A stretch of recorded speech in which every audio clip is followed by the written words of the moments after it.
Senator Enang, a former advisor to former President Muhammadu Buhari, has been criticized for visiting Akwa Ibom State Governor Mr. Enang. A statement by Akwa Ibom State All Progressive Congress Media and Publicity Committee said the visit had lent credence to the allegations of anti-party activities leveled against Enang, a former APC governorship aspirant. Enang was expelled from the APC for taking the party to court over his ambition to be its governorship candidate for the 2023 election. Senator Enang joins us now to clear the air on his clash with the ruling All Progressives Congress, the purpose of the visit to the Akwa Ibom State Governor, his political moves after his expulsion from the party, and the politics in his state of origin, Akwa Ibom. Senator Enang will also be speaking on President Tinubu's removal of fuel subsidy and his numerous policies. Well, it's a pleasure having you on Arise News, Senator Enang. Thank you so much for joining us on the program. Thank you very much, and thank you for inviting me and the opportunity. Well, you recently led a delegation to visit the Akwa Ibom State Governor, leading to speculations of an alleged romance, should we say, between you and the PDP. Would you like to tell us more about that? I don't think any reasonable man will want to do a thing like that by way of romance with another political party when you are an active member of a ruling party that has won election at the national level and is in control of government. So there is no truth about it. What happened was that, first, His Excellency Governor Enang did visit His Excellency President Tinubu at the presidential villa, extending to him and extending that he is willing and going to work with the president at the federal level. He is APC, and President Tinubu leads the APC federal government. That was a good show of responsibility on his part, and that ought to be reciprocated. And also, on the 13th of June, the Governor Enang, during the inauguration of the 10th of the National Assembly, when His Excellency the Senator Akpabio contested for the governorship for the Senate presidency, he came into Abuja. He worked with the senators from Akwa Ibom, Senator Bassi from Uyo Senatorial District, and Senator Sampson from Eket Senatorial District, and said, look, although you are PDP senators, your son, Senator Akpabio, is contesting. Please vote for Senator Akpabio to become the Senate president. He did not just stop there. He worked with all of us who were working on the Akpabio project to make him the Senate president together until His Excellency Senator Akpabio emerged as the president of the Senate. And after that, he led a delegation of Akwa Ibom people, leaders, to Senator Akpabio's house to congratulate him formally after he had succeeded on the floor of the Senate and was sworn in. He went and congratulated him formally in his house, in the Akpabio's house in Asokoro, as governor of Akwa Ibom State.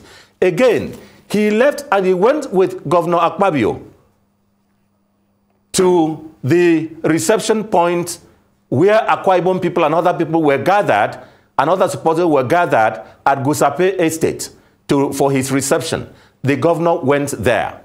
Again, the governor, when Senator Akpabio, as Senate President and the number 3 citizen of Akwa Ibom State, visited Akwa Ibom for the first time after the election, the governor left his office, went to the airport to receive Senator Akpabio as Senate President, led him to his house, and provided all that was needed to provide for him as President of the Senate and number 3 citizen, where he as the governor, is the host.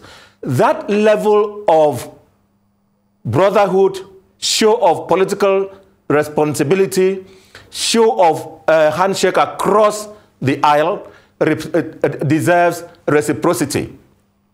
And when a federal project came, I facilitated the establishment of the Federal College of Education in Ibiono, Ibom local government. And it was approved. And when it was approved, the federal government, because the federal government does not own land in any state, so when the federal government is to do any project in any state, the federal government will write to the governor of that state and will request the governor of that state to approve land.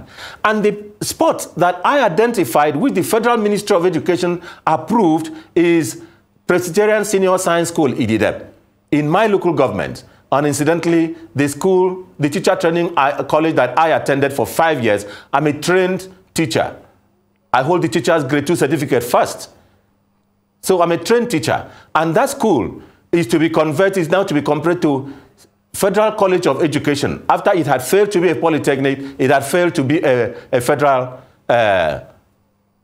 University of Technology. But it was approved now for a Federal College of Education. And unless the governor agrees, you cannot convert that place. And so the federal ministry, the federal government sent a letter to the governor requesting the governor to approve and call the certificate of occupancy to be handed over to be done and handed over to them at the federal government to show that he has approved that the school should be taken over.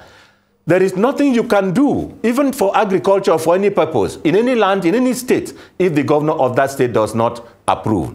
And I considered that His Excellency, Governor Umoh Enang, having shown this level of brotherhood and responsibility to my boss, our boss, the leader of our government, President Bola Ahmed Tinubu, by visiting him in his office, speaking about the Calabar-Itu Road also, that I needed to also show that responsibility by taking the letter with the delegation of the federal government, which comprised of, which comprised of the provost of the school, of the teacher of Federal College of Education, the registrar and other persons, then the political leaders of the APC in the state, the leaders of APC in the state, then the representative of the Presbyterian Church, who are the former owners of the school, and then other interest groups. We led that delegation to go and meet the governor to deliver the request of the federal government for this school, because I am the facilitator of that school to that location. Now, the letter of the federal government read, I will just read 2 paragraphs, please. I know your time is on. All right, well... The letter is addressed to His Excellency Umoh Enang. And that is why, I'll go on. The letter reads, addressed to the governor, I respectfully write to bring to your esteemed attention that the federal government has established a Federal College of Education in Ibiono, Akwa Ibom State, as an additional means of enhancing the educational landscape of your state and provide viable opportunities for access to teacher education in your region and Nigeria at large.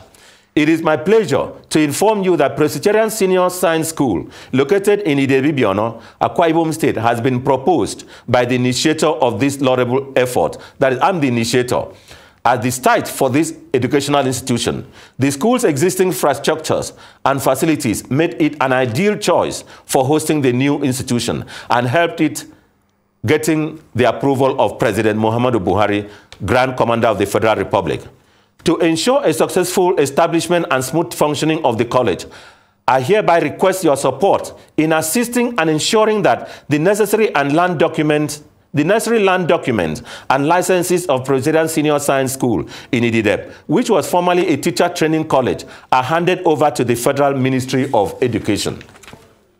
Subsequent upon receipt of the above, we would then liaise with Your Excellency for a formal handing over date. This is the request of the federal government, which I considered appropriate. That it is not just appropriate to just send it as a letter, let it take the normal process of correspondence or advice or KIV. And it's a federal government project brought by the All Progressive Congress government to Akwa Ibom State, APC federal government to PDP state government. And don't forget, illiteracy, poverty, hunger and disease knows no political party. It has no bounds. And His Excellency President Tinubu had addressed in all his outings that politics is over, we are now in governance. And he he will embrace every political party, even His Excellency when the governor of Akwa Ibom visited him. So on the basis of that, this is the document which I went to discuss with the governor Umo Enang, and have his buy-in. And this is why I went to visit him. Again, on the visit of the governor please, just 1 minute. On the visit of the governor to His Excellency President Tinubu, he had raised the question of Calabar-Itu Road. Calabar-Itu Ikorekpene Aba Highway, which contract was awarded, and because of compensation, it has not been done because the governor was not aware of the issues involved. I am also the facilitator of that project, the project. And so I had to also use the opportunity to brief the governor that the contractors, Sematech Nigeria Limited, CCECC, and Julius Beja, are unable to progress because the corridor has not been freed by way of paying compensation. And under the law, it is under the program of the federal government. It is the state government that is to pay compensation. Senator Enang, we are running very so I had to brief him, so I briefed him on that. Of time. Thank you very much. Very detailed account of exactly what went down. We appreciate that, but we also note that we are swiftly running out of time, and we have much more to ask you. We do now understand that this was a courtesy visit. You had to clean up some past business. But moving on, speaking of the politics of Akwa Ibom State and the new governor, Governor Enang, foregoing the happy hour, what do you personally think that he brings to the table for Akwa Ibom indigents, seeing as he is now the new governor? Well, I don't have the details of the happy hour, and it is the program of the PDP. And I am not in a position to criticize or appraise the effect of that because I am not aware of the details and how it's going to be implemented. That is a PDP program. It is for the people of the state to appraise and say yes or no, or it has added value one way or the other. It is not yet time to appraise it. There are just about 45 days on seat. Now, Senator Enang, earlier this year, there were reports that you had been expelled, from the APC over alleged anti-party activities. There were reports that you were actually working, for the success of the PDP in the elections. I would just like to know if that has been resolved. Are you still a bona fide member of the APC? I am a bona fide member and one of the principal three-pronged leaders of the party in the state, led by His Excellency Senator Godswill Akpabio, the President of the Senate. So all those matters were resolved. They have been put behind us. What the party did at that time, what a faction, because it was a faction of the party, purported did at that time, was that since they said that we should go back for primaries, and they were at the Court of Appeal, and since the Federal High Court had said that they should conduct election, another nomination, will me participating and the other person not participating because he's not a member of the party. They went on appeal. In the course of the appeal, they said, okay, the appeal court may uphold the decision of the Federal High Court that the other person is not a member of the party and I will be the only person standing, that they should suspend me so that I cannot stand for the nomination again. And that, yes, if the case goes either way at the Court of Appeal, they thought that if they suspend me as a member of the party, I will no more be able to go on appeal at the Supreme Court because according to their limited thinking, I would then not be a member of the party. But all that has been resolved. It's been a matter behind us. Even the matters of litigation have been addressed, and we've come back together as one united family in the party. In fact, the person that he purportedly wrote that document that you are referring to, I don't think he's a member of the party because I don't really know him as an officer of the party. He is not. And in fact, he's like one of the people that we normally, when you want to make a protest at the National Assembly, you just go to Gariki, print your T-shirt, and then give to, arrange them, and arrange their transport and give to them, and write the placard, and they will just sing whatever you want them to sing. He is one of those persons. But he's a member, I mean, he's an indigenous of Akwa Ibom State. I can guess that from his name in Yobong. So I embrace him, I embrace everybody, and there is no problem or issue in the party in Akwa Ibom, and it's led by our brother, the President of the Senate. Good to clear that up. Working together. Good to clear that up. Senator, you seem to have missed my failed attempt at humor earlier on. I wasn't actually asking you to comment on the happy hour, as I was asking you to comment on the rest of the policies of the new governor, but we'll move on. With the APC, of course, ruling the country right now, and President Blatantly Tinubu taking some very strong strides in terms of setting the country back on course correction, making some very tough choices. I want to get your opinion on his first 40-some-odd days in office, some of the policies he's implemented, whether, you know, on the good side or whether perceived on the bad side. The fuel subsidies have been gone. There is hardship on the lives of Nigerians as prices have skyrocketed. Then there were no cushioning effects put in place beforehand. But he also has been named the ECOWAS head for the next year, and he seems to be getting a lot of praise and acclaim from individuals who didn't have such nice words for him during the campaign trail. So in your opinion, how is it going for President Tinubu, and what strides will the APC be making in the next couple of months, seeing as now you are a complete and bona fide member of the party once again? Thank you very much. In law, when we are filing brief in court or when we are making submissions before the judge, we'll say that we adopt, or the judges will say, I adopt the judgment of my learned brother as mine. So I adopt the words and the encomium that you've poured on His Excellency President Tinubu as mine. And of course, I am very pleased that almost all the media stations, all the media houses that have been very critical of the APC are very much now aligned, and they are appreciating our policies. I agree with you that there is a lot of hardship, because that is the result of every initial action.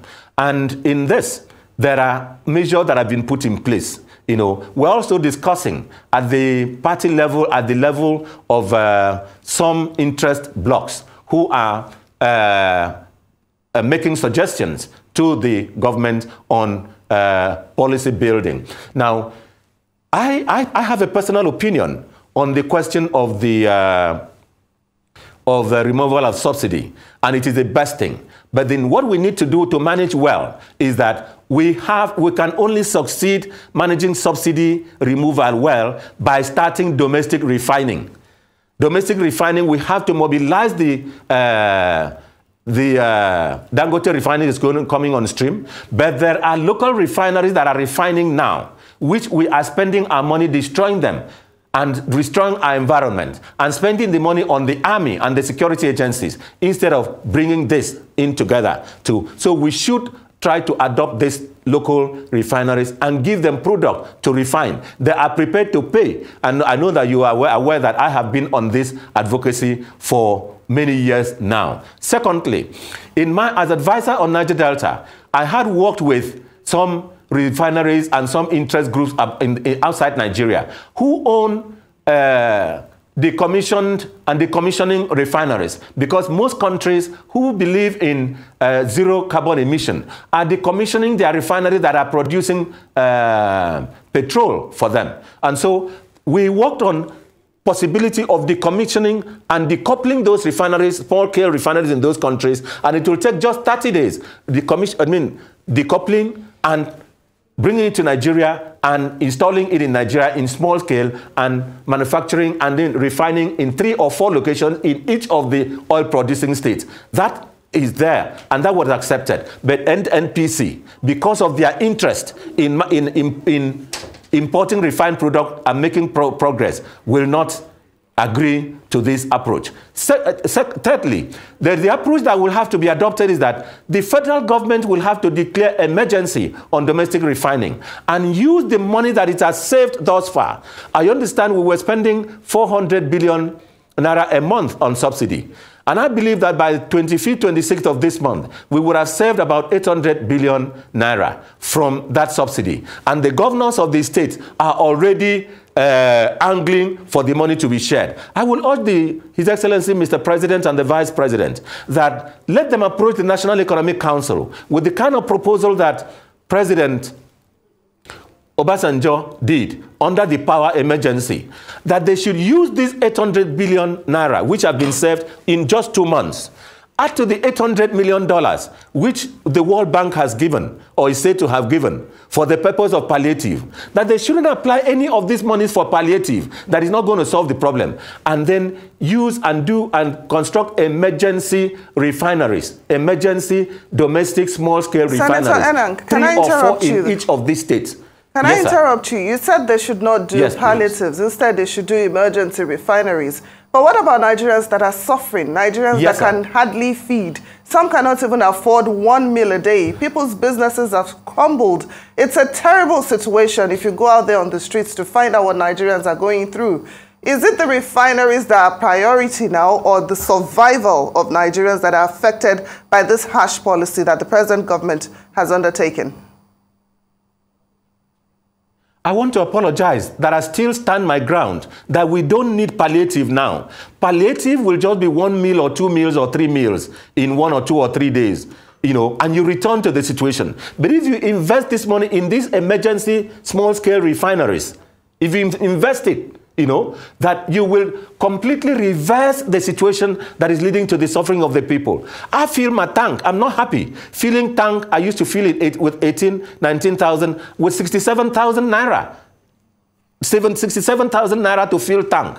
And a small car and utility vehicle that I have that I used to fill with 8,000 naira now cost 22, 24, 25,000 naira to fill. It is not, I feel it. All of us feel it. And if you watch the roads, go to my state, go to Akwa Ibom, an oil-producing state. Look at the number of people who have parked their vehicles, who are now using keke napep, even petrol station owners, to drop their children in school. Look at the number of people who have parked their vehicles. Many people and many companies have reduced working hours to 2 or 3 days a week. That is man-hour lost. That is money lost. That is productivity declined. So I want the Minister of National Planning, I want the team that is thinking with us to urge the federal government. Let us work with the petroleum industry and then bring in emergency refineries. In my work as advisor, when I worked on this matter, I had worked with the Navy, the Army, and the Air Force. And we all agreed that it was possible. But then there was a political direction now. And in our research, I have engaged with the DICON, Defense Industries Corporation. Even when you have a war, I beg your pardon, you have to mobilize even local resources. That is why you have the engineering corps. You have all the corps in the army, so that if there is a bridge to be crossed to go and fight a war and deal with the enemy, the engineering corps would build a bridge immediately. The engineering corps and the corps of the army in Nigeria and others and the different universities have ready ability to do and roll out emergency refineries. I have worked with the University of Petroleum Resources, EFORUM. I have worked with the Petroleum Training Institute. And I've worked with the Akwa Ibom State University in Ikoropaden. They all have these potentials. They all have these potentials. It's there. It's available in Nigeria. You don't even need to import them. It is the political will to sit down and say, look, let this money not be applied for this consumption approach of palliative. Let us do investment. And you do this investment, You stop all the allocations that you've been giving, the 20% you've been giving to most of the industries, on most of the companies under the Fiscal Responsibility Act. Seize the 20%. Seize all the monies and then let everything be targeted towards refining. And I know that World Bank, and I repeat, World Bank, they can come and beat me and I beat them. World Bank will not agree to this because World Bank will not want anything that allows another country to progress in a manner that will stop those countries from importing from the other countries who are patrons of the World Bank.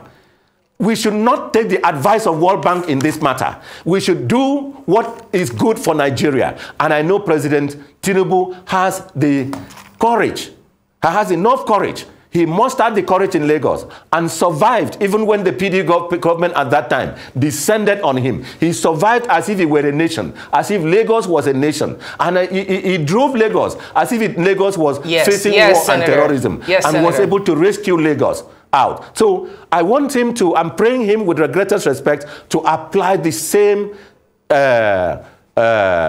zeal. He has it. He has extra dose of it. Right. Let me interrupt you here just for the sake of time, sir. Obviously, the World Bank isn't going to come and beat you, but I'm sure they will strongly disagree with some of the things that you have said. And also with the refineries, because it will not benefit them. It is understandable for long term, but short term, as Maslow's hierarchy of needs dictates food. They cannot eat those refineries. People need to eat today. People are starving, but we'll move on. Speaking of advice that is given that often gets ignored by people in positions like yours, the Oronsaye report, Nigerians want to shift some of this, they want the implementation of this report. And within this report, there is specifically the drastic cut of the cost of governance, so that we can be assured that the government shares in our pains as well. I know it took you 60-some-odd thousand naira to fill your car, but man, isn't it great to have 60-some-odd thousand to actually fill your car? So we even know that former President Obasanjo has been speaking of this as well. He recently was speaking of the outrageous salaries that some of our National Assembly members have. So speaking of short-term ways to cut money and get money in order to create these cushioning effects, what is your opinion on the overinflated salaries of some of our people in governance and also the Oronsaye report? On the Oronsaye report, I support the Oronsaye report that it should be implemented, because there are too many agencies of government doing duplicitous things. And this is how we got it wrong in the civil defense sector, because we ought not to have created civil defense, that's number one, instead of strengthening the police. And you remember the circumstance we created the road safety out of the police. And the road safety, what is costing the cost of governance is not the people who actually do the road safety work. It is the management level at the top. Because, and then you look at you take the history of the police and you'll see that all the agencies that were created out of the police, they are now even bigger than the police. If you go to the SSS, they look more important, the EFCC, they look more important than the police. You know, go to others that were created from the police. You'll pity the police. So it is rather good for us. That is the defense sector. But in the economic sector, there are so many duplicitous agencies that are existing.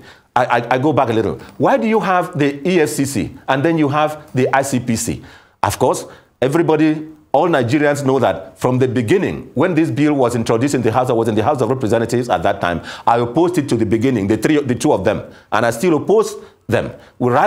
We should either merge the two into one and have one institution that delivers on value, if we don't consider it the need to strengthen the police. Again, I want to reduce cost of governance. I want us to have security services salary scale, so that every person in the police will be elevated in terms of their earnings and so on, to be at par with other security agencies, so that they can perform ultimately, you will then, by that way, reduce the cost. And then, if we go to the maritime sector, yes, we were there. I was in the House of Representatives when we created NIMASA.